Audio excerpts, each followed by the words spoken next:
The last thing anyone in that throne room expected was for a human to say no to a crown. No soldier had ever done it. No diplomat had ever dared it. And yet there he stood, dust still clinging to his boots, blood dried along his knuckles, staring straight into the eyes of a princess who had just offered him an empire. He said one word. No. The entire court went silent. Not a rustle of fabric. Not a breath. Nothing. Because in the history of the Threnai Empire, no one refused the crown. Ever. But this was no ordinary man. And she was about to learn that the hard way. His name was Ethan Cole, and 3 months earlier, he had been nothing more than a maintenance technician on a mining freighter, drifting through the outer rim, patching hull leaks and eating protein paste out of a can. He wasn't a soldier. He wasn't a hero. He was just a man trying to survive another shift. Then the raiders came. They tore through the freighter's hull like it was paper, and within minutes, half the crew was dead. Ethan didn't have a weapon. He didn't have training. All he had was a wrench, a busted oxygen line, and the kind of fear that either breaks a person or turns them into something else entirely. That day, it turned him into something else entirely. By the time Threnai patrol ships arrived, the raiders were gone, and Ethan was the only one standing, covered in blood that wasn't his own, breathing hard, refusing to let go of that wrench like it was the only thing keeping him alive. The soldiers who found him didn't know what to make of it. A human, alone, having somehow held off an entire raiding party. It shouldn't have been possible. But it happened, and someone was watching.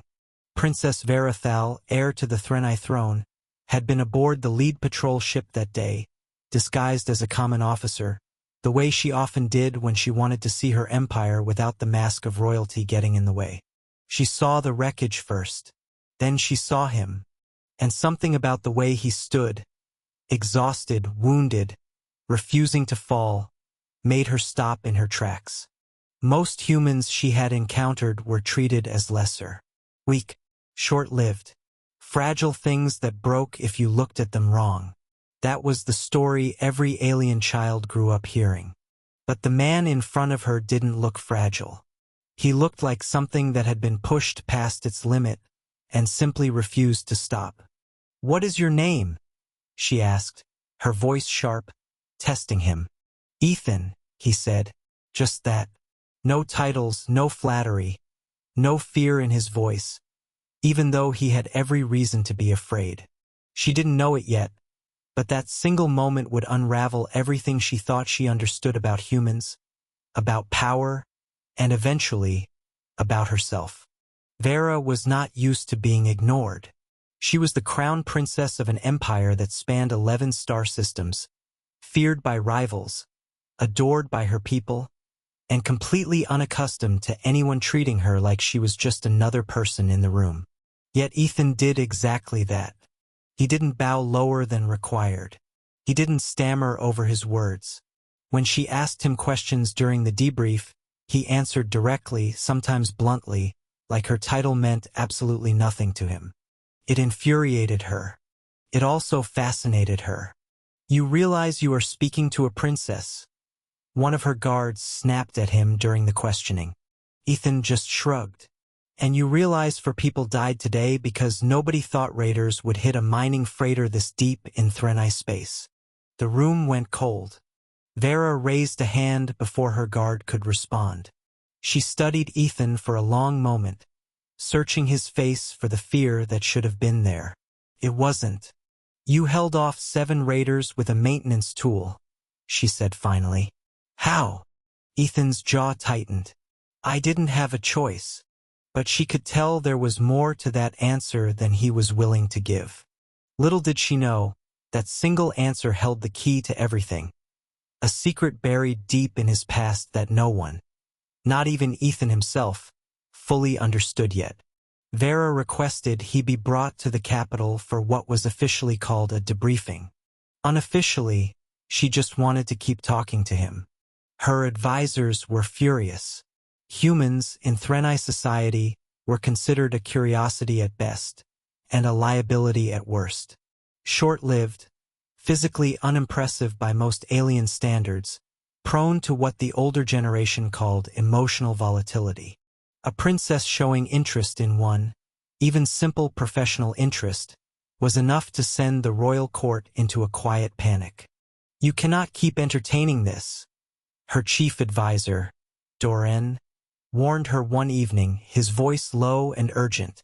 "The nobility already whispers. A human brought to the capital, given an audience with you personally. It looks improper." "He saved himself and 2 other crew members with nothing but his hands," Vera snapped back. "I think that earns him slightly more than a passing glance." Doran's expression didn't soften. "Princess, you know the law. If the crown ever considers elevating an outsider, especially a human, the succession council must approve it unanimously. And they never will." Vera's eyes narrowed. Who said anything about elevating him? But even as she said it, some small, stubborn part of her wondered if that was exactly what she wanted. She had no idea just how much resistance that quiet thought would create, or how far she'd have to go to protect it. Weeks passed. Ethan stayed in the capital, technically as a guest, though the guards stationed outside his quarters made "guest" feel like a generous word. Vera visited him often, more often than protocol required. At first, it was simple curiosity, the kind you'd have toward any anomaly. But over time, their conversations stretched longer, sharper, warmer. She learned he had lost his parents young, that he'd worked 3 jobs before he was even old enough to legally drink on his homeworld, that humans didn't live in palaces or command starfleets. Most of them just worked and struggled and kept going anyway. "Your species has no army protecting your home systems the way mine does," she said one evening, genuinely puzzled. "How do you survive?" Ethan looked at her like the answer was obvious. "We just don't stop. That's it. That's the whole secret." She laughed, actually laughed, something her advisors hadn't heard from her in longer than she cared to admit. And that was the moment Doran had feared most, because a princess laughing freely around an outsider was the kind of thing that started rumors, and rumors in the Threnai court had a way of becoming very dangerous very quickly. It didn't take long for word to spread beyond the palace walls. A rival house, the Kelvox family, had been circling the throne for generations, waiting for any crack in the royal image they could exploit, and a princess showing open favor to a human, an outsider with no lineage, no political standing, and no place in Threnai high society, was exactly the kind of crack they'd been praying for. Lord Kelvox himself requested an audience with the king. "Your Majesty," he said smoothly, bowing just enough to seem respectful. "The people are beginning to talk. Is it wise to let the princess associate so closely with a mere human laborer?" The king, old and tired of politics but not blind to them, glanced toward his daughter, who stood rigid near the throne, jaw tight, waiting to see how this would unfold. "She has not proposed anything improper," the king said carefully.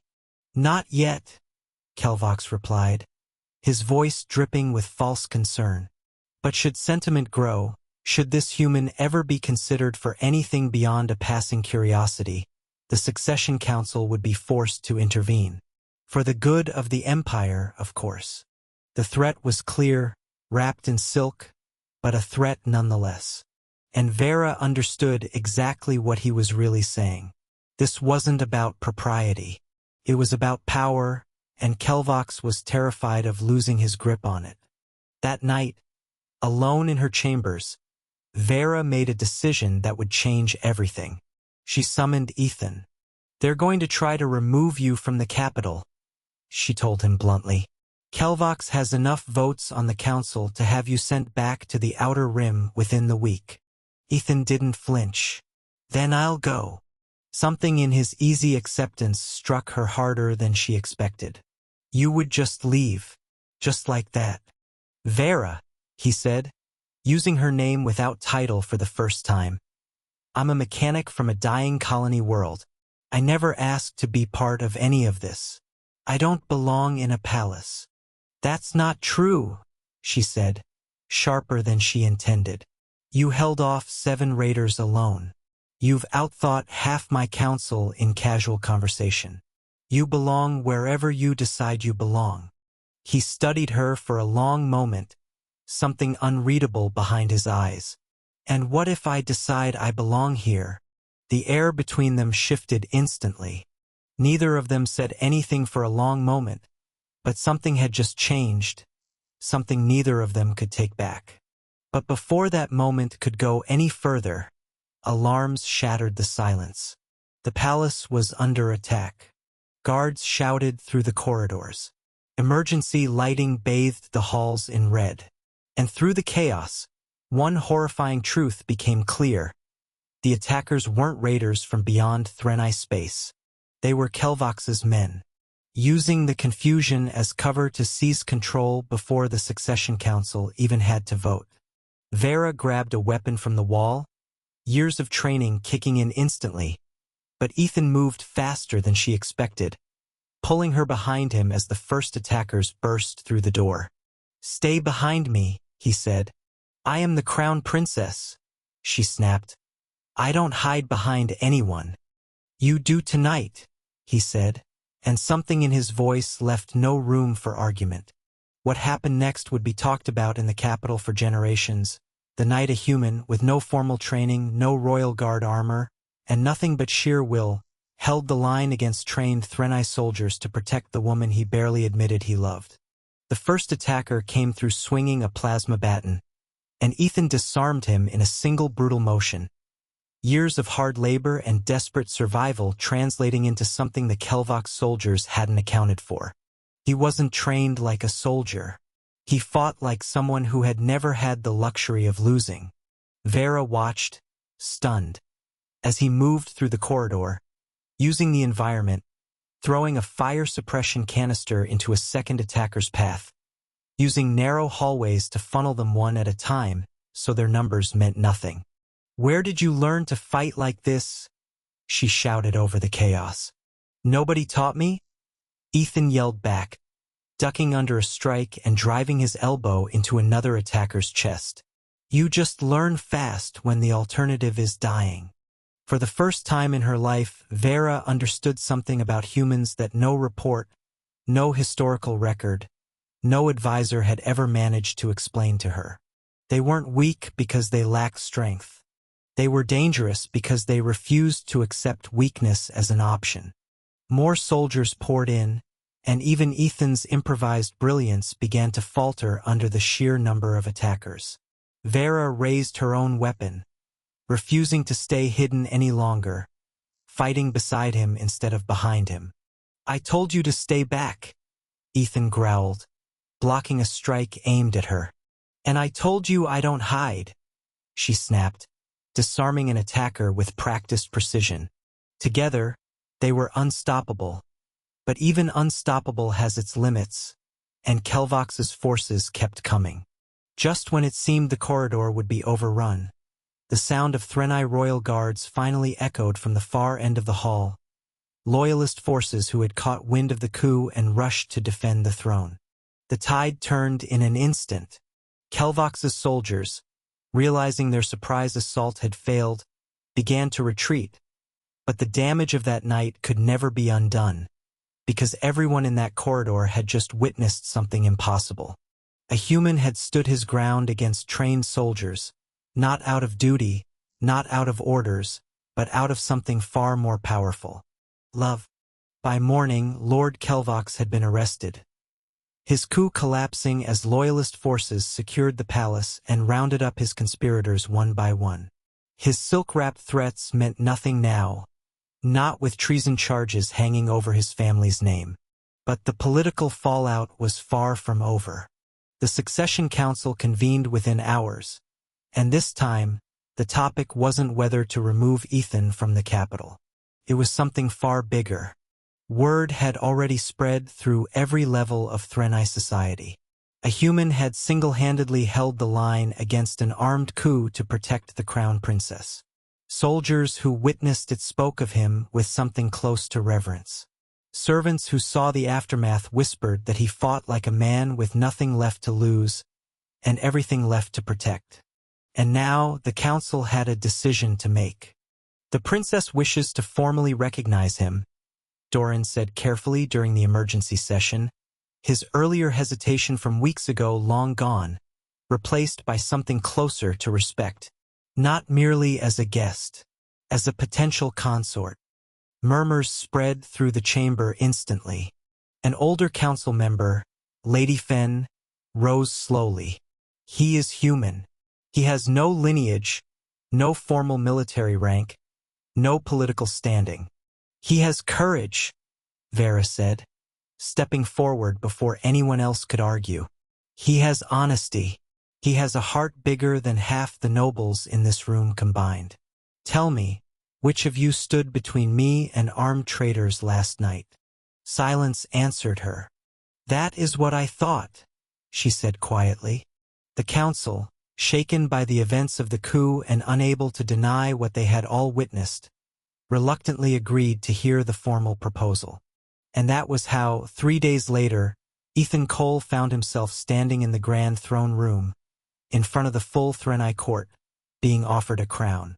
The chamber was packed. Nobles, advisors, military officers, all gathered to witness what should have been the crowning achievement of an impossible journey. A human elevated to royal consort, a status no outsider had ever achieved in the Empire's long history. The king himself rose to speak the formal words. Ethan Cole, in recognition of your courage, your loyalty, and the protection you provided to the crown princess and to this empire, the council offers you the title of royal consort, and with it, a place within the Threnai crown itself. The room waited. This was the moment, the fairy tale ending, the reward every underdog story promised. But Ethan didn't move to accept it. He stood there, silent, jaw tight, something heavy behind his eyes. Vera felt her stomach drop. She knew that look. She had seen it once before, the night in his quarters when he'd talked about not belonging. Ethan, she said quietly, almost pleading. He looked at her, and for the first time since she'd met him, he looked genuinely torn. Then he turned back to the king, to the court, to the entire empire watching him in that moment, and he said the word that would echo through Threnai history forever. No! Gasps rippled through the chamber. Advisors exchanged stunned glances. Even the king, a man who had ruled for over 3 decades and thought he'd heard every possible response in that throne room, looked genuinely caught off guard. Vera stepped forward, her voice tight with something between confusion and heartbreak. Ethan, what are you doing? He turned to face her, and when he spoke, his voice wasn't cold. It was quiet, careful, honest in a way that cut deeper than any shout could have. I didn't fight for a crown, he said. I didn't stand in that corridor because I wanted a title or a throne or a place in some royal bloodline. I did it because I couldn't imagine a version of that night where I let something happen to you. Then why refuse? She whispered. Because a crown isn't love, he said. A crown is politics. It's obligation. It's 100 advisors deciding what's best for an empire. If I accept this right here, right now, in front of everyone, I become a symbol. Political move. And I never wanted to be a symbol to you. I wanted to be a person. The chamber was dead silent, hanging on every word. I'm not saying no to you, Ethan continued, his voice steady despite the enormity of the moment. I'm saying no to this, to a crown handed to me because a council decided it was strategically wise after a coup. If we do this, I want it to be because you chose me, not because your empire needed a good story. Vera's eyes glistened, something fierce and overwhelmed breaking through her usually composed expression. For a long moment, no one in that throne room breathed. Then Vera did something no Threnai princess had ever done in the history of the empire. She stepped down from the dais in full view of the court, in full view of the king, in full view of nobles who had spent generations believing royalty stood above ordinary people, and she closed the distance between herself and Ethan.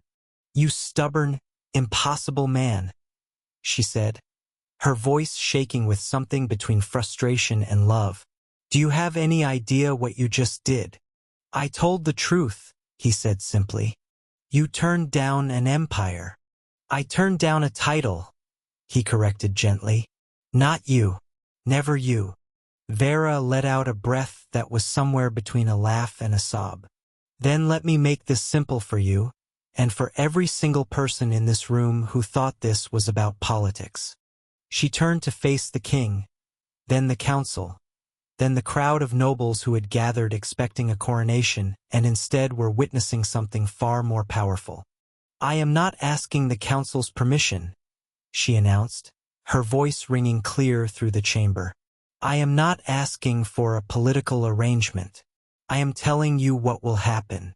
This man will remain by my side, not because a title demands it, but because I choose it.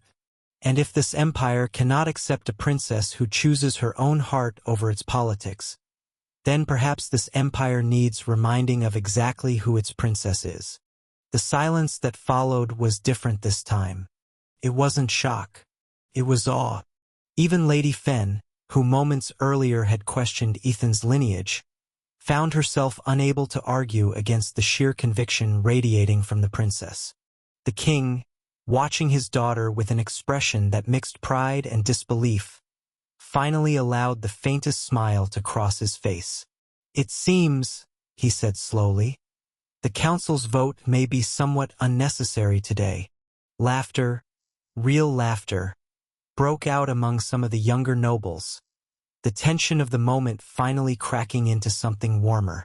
Ethan turned back to Vera, something in his chest loosening for the first time since he'd stepped into that chamber. "You didn't have to do that." "I know," she said, taking his hand in front of the entire court, a gesture that would be remembered for generations. "I wanted to." And in that single moment, everything the empire thought it understood about power, about titles, about what made someone worthy of standing beside a crown, changed forever. News of what happened in that throne room spread across the empire faster than any official announcement could have managed. The story of the human who refused a crown, and the princess who refused to let him walk away, became something people whispered about in every corner of Threnai space, from the capital's glittering towers to the dust-choked mining colonies on the outer rim. For the first time in generations, humans across the empire were spoken of not as a curiosity or a liability, but as something worth respecting. Kelvox's failed coup faded into history as a footnote, a warning about the cost of underestimating people. Ethan Cole's name became something else entirely, a symbol not of politics, but of the simple, stubborn idea that love and loyalty couldn't be bought, traded, or handed down through a council vote. Months later, when Ethan finally did accept a title, it wasn't in a crowded throne room, and it wasn't announced with fanfare. It happened quietly, just the two of them, standing on a balcony overlooking the capital as the twin suns set over the horizon. "Ask me properly this time," Vera said softly, leaning into him. Ethan smiled, the exhaustion of the past months melting into something lighter. "Vera Thal, will you let a stubborn human from a dying mining colony stand beside you? Not as a symbol, not as a political convenience, but just as the man who fell in love with you." "Took you long enough," she whispered, pulling him closer. And somewhere across the empire, in mining colonies and capital towers alike, people who had once believed humans were too fragile to matter began to understand a different truth entirely. Sometimes, the strongest thing a person can do isn't take the crown. It's proving they never needed one to be worthy of everything that came with it. But even as the empire settled into a new era of peace, whispers had already begun drifting in from beyond Threnai borders, whispers of another power watching the rise of this unlikely human consort with far more interest than anyone in that palace realized. And that, as it turned out, was only the beginning of Ethan Cole's story.